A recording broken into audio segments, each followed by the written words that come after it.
सांगली जिल्ह्याचे सुपुत्र पद्मश्री पुरस्कार मिळवणारे उद्योजक डॉक्टर अशोक आबा खाडे यांचा मिरजेमध्ये सन्मान. केंद्रीय सामाजिक न्याय मंत्री नामदार रामदास आठवले, पालकमंत्री चंद्रकांतदादा पाटील आणि उद्योजक मिलिंद कांबळे यांच्या हस्ते सत्कार. माजी मंत्री डॉक्टर सुरेश भाऊ खाडे यांचे ज्येष्ठ बंधू, सांगली जिल्ह्याचे सुपुत्र पद्मश्री पुरस्कार मिळवणारे उद्योजक डॉक्टर अशोक आबा खाडे यांना राष्ट्रपती यांच्या हस्ते पद्मश्री पुरस्काराने सन्मानित करण्यात आल्यामुळे त्यांचा मिरजेतील बालगंधर्व नाट्यगृहात सत्कार करण्यात आला. केंद्रीय सामाजिक न्याय मंत्री नामदार रामदास आठवले, पालकमंत्री चंद्रकांतदादा पाटील आणि उद्योजक मिलिंद कांबळे यांच्या हस्ते सत्कार करण्यात आला.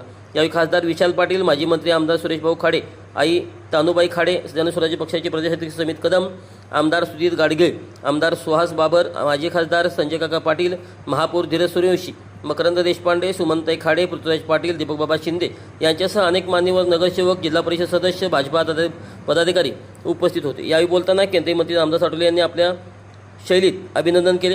यावेळी बोलताना रामदास आठवले म्हणाले की अशोक आबा खाडे यांच्यामुळे देशाची इकॉनॉमिक वाढत आहे. त्यांनी व्यवसायाच्या माध्यमातून प्रगती केली आहे. याबाबत मंत्री रामदास आठवले यांनी खासदार फुटीबाबत सुद्धा कवितेच्या माध्यमातून स्पष्टीकरण दिले. व्यासपीठावरील सर्व आदरणीय आणि भाग्यवान, प्रत्येकाचे नाव कदाचित मला सहसा माहीत नाही आहेत, तरी पण आता बऱ्याच उजळणी झाल्यात, त्यापेक्षा मी उजळणी करत नाही ती, म्हणून मी आदरणीय म्हणतो आणि भाग्यवंत ह्यासाठी म्हणतो की ते माझ्या आईबरोबर सगळे बसलेले आहेत.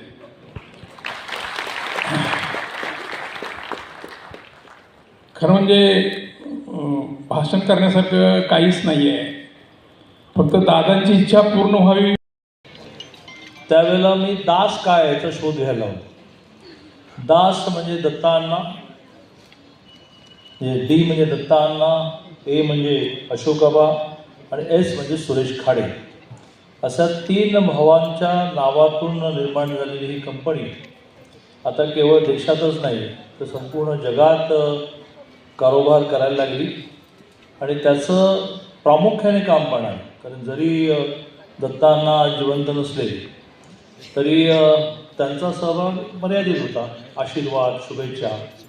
सुरेश भाऊ तर राजकारणात आले, त्यामुळे ही सगळी कंपनी ज्यांनी वाढवली, संपूर्ण जगामध्ये पोचवली, अशा अशोक आबांच्या पद्मश्री त्यांना मिळाली. आणि आता माझे परममित्र मिलिंद कांबळे यांनी ती पद्मश्री ह्या कॅटेगरीमध्ये दलित समाजाला मिळालेले 5च जण आहेत, त्यातले 5वे अशोक भाऊ ठरले. अशा पद्मश्री ते भाजपमध्ये गेले,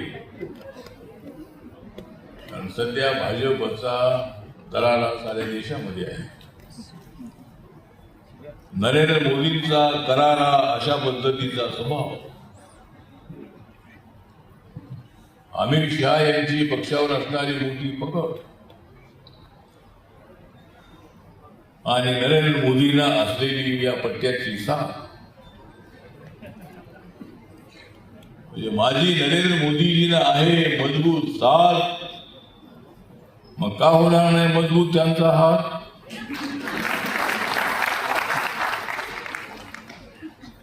रिपब्लिकन पार्टी ऑफ इंडिया ज्यांच्यासोबत जातो त्यांना सत्ता मिळते,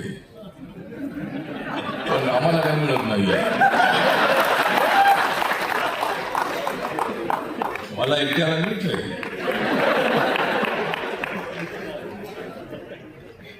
पण सुरेश भाऊ खाडे हे मंत्री झाले, समाज कल्याण खात्याचे मंत्री होण्याची संधी त्यांना मिळाली.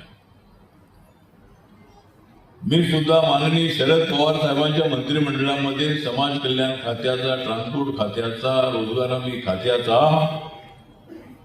आणि दारूबंदी खात्याचा मंत्री होतो.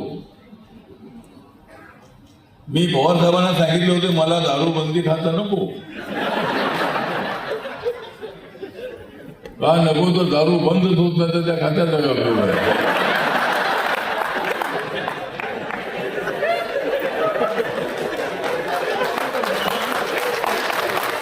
पण मला सुद्धा मंत्री होण्याची संधी मिळाली. सुरेश भाऊ खाडे हे माझ्यासोबत होते. मी त्यांना सांगितलंय की तुम्हाला निवडून यायचं असेल तर तुम्ही जजतमध्ये जा, तुम्हाला आबांचा आशीर्वाद आहे, आबा तुमच्या सोबत आहे, जगमध्ये राहा, लोकांशी संवाद साधा. निवडून यायचं असेल तर सर्व समाजाशी आपली ओळख त्या ठिकाणी करून घ्या. आणि सुरेश भाऊ खाडे जतमध्ये जाऊन राहिले आणि निवडून आले. ते मुंबईला राहिले असते तर त्याला निवडून आले नसते. आणि ते 2 वेळेला जतमध्ये आले ना. एकदा जतमध्ये आले.